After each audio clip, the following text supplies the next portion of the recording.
Election চাই, selection চাই না।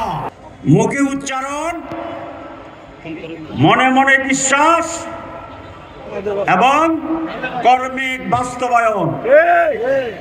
সংস্কারের 3 অংশ: ঐকমত্য পোষণ, আইনি মর্যাদা প্রদান এবং সেটাকে কার্যকরকরণ। আমাদের সরকার মুখে স্বীকার করছে, আর 2টা করে নাই। ঈমান আনছে? সংস্কার হয়েছে? আপনি বলছেন সংস্কার জরুরি, এখন সংস্কার ছাড়া আপনি কি করতে চান? আমরা চাই যে সমস্ত জায়গায় সংস্কারে আমরা একমত হয়েছি, সেইটার আলোকে আইনের মাধ্যমে আগামী নির্বাচন হতে হবে। আমাদের বন্ধুরা বলেন সংস্কার আমরা পার্লামেন্টে গিয়ে করব। তো যদি আপনারা পার্লামেন্টে গিয়ে করেন, তো এখন করতে অসুবিধা কি?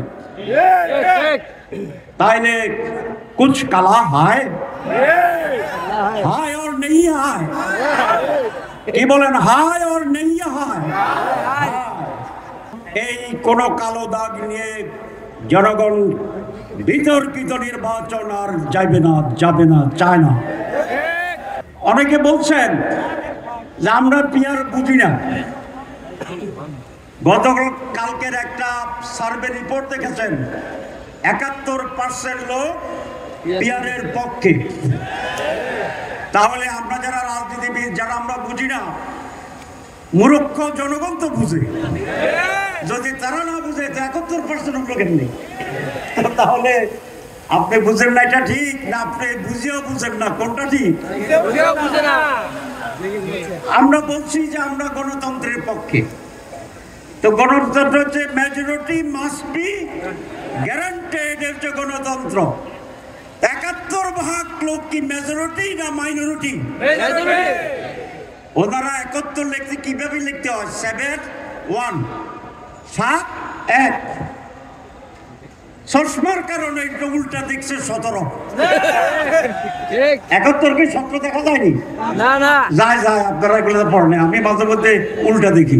32-23 মনে হয়, 40-24-42 মনে হয়। তো যদি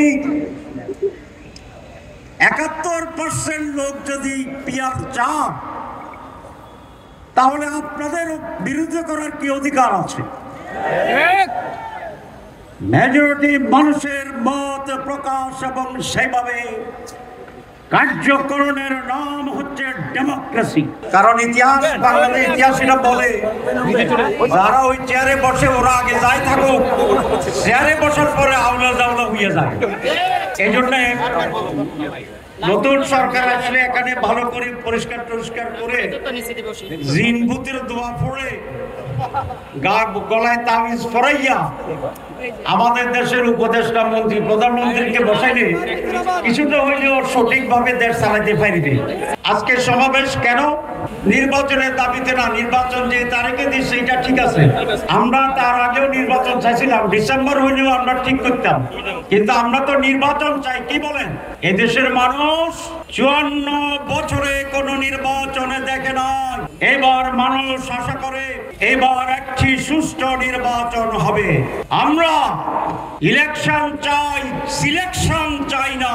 এই নির্বাচন একটি ডিজাইনের মাধ্যমে সম্পন্ন করে জনগণের ভোটাধিকারকে আবার হরণ করার পায়তারা ষড়যন্ত্র চলছে। যদি সেরকম তৈরি করা নির্বাচন হয়, বিদেশের ডিজাইনে নির্বাচন হয়, তাহলে বাংলার মানুষ জীবন এবং রক্ত দিয়ে একটি সুষ্ঠু নির্বাচন আদায় করবে ইনশাআল্লাহ। আমরা আবারও বলতে চাই মাইকে, বাংলাদেশ জামাত ইসলামী নির্বাচনে যেতে চায়, কিন্তু তার আগে সুষ্ঠু নির্বাচন হওয়ার বিষয়গুলো জনসমক্ষে উদ্ভাসিত হতে হবে, পরিষ্কার হতে হবে, আনন্দমুখর পরিবেশ তৈরি করতে হবে।